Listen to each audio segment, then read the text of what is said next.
My name is Gavin Evans, and this is my review of Mindhunter Season 1.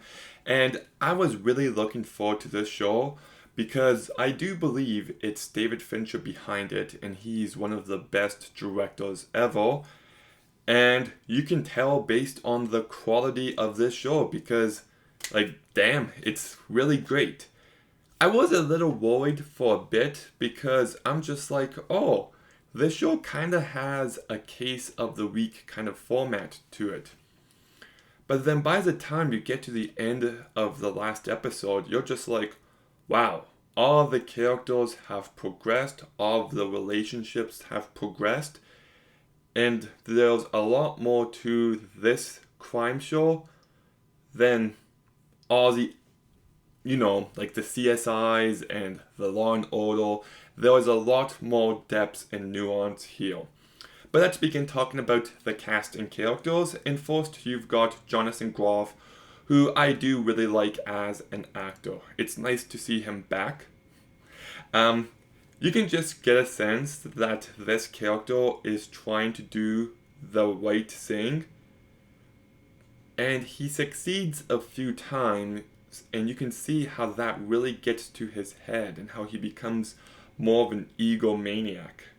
And I just thought he brought this character to life so perfectly. You've got Hort McCallany, who is the older, more grizzled detective, and I thought he was really great, and I love the contrast between them. The conversations are always fascinating, and I like how the young and optimistic detective gets more jaded as the season progresses, while the more jaded detective shows a bit more emotion by the end. I found it to be very fascinating stuff. You also got Hannah Gross, who brings her character to life so perfectly. She has lots of personality, and I love the way she's written, and I love how the relationship between her and Holden, at first, you can see how it drives the characters and how they have interesting discussions, but then you see how that becomes a negative thing as the characters progress. And I did find this relationship to be very fascinating the way it evolved. Lots of depth, especially in that last moment between them. You've got Anna Torv, who played Tess last year in Last of Us, and I think she does a really good job here. And you've also got Cameron Brighton, who really leaves an impression. So much of the show is actually relying on his character and his performance, and he nails it. And everyone else I didn't mention also does a great job. So it's very well acted, and I just love so much of what this show is trying to explore. I love how it approaches everything in a very balanced and nuanced manner, and how it doesn't give you any answers. It gives you enough to think about without telling you what to think.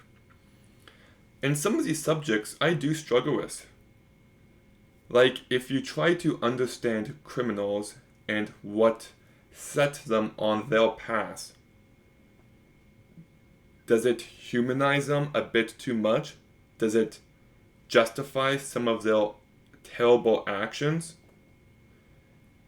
And if detectives do allow themselves to sympathize with them, how does that make their job more difficult? And you do see how the main characters get desanitized. There's actually one really funny scene where they're talking to a criminal about this horrific act, and they're just eating pizza and just approaching it in a very tone-deaf kind of way. I like how you don't really know which criminals are actually guilty and say they're innocent and which criminals are innocent. And how much of what they say do you actually believe? And how are some criminals different from others? There's just so much on display, but my favorite plot point of this season is one in the last half involving this school principal. And the main characters try to do the right thing, but did they do the right thing?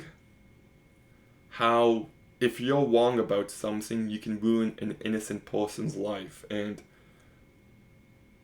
it just approaches it in such a perfect manner. And for the record, I think Holden did the right thing in that circumstance. But even in the next episode, when the principal's wife goes to see him, you do have a couple doubts, but it's just that kind of writing that makes this show so good. We also see how this job affects these detectives' home life.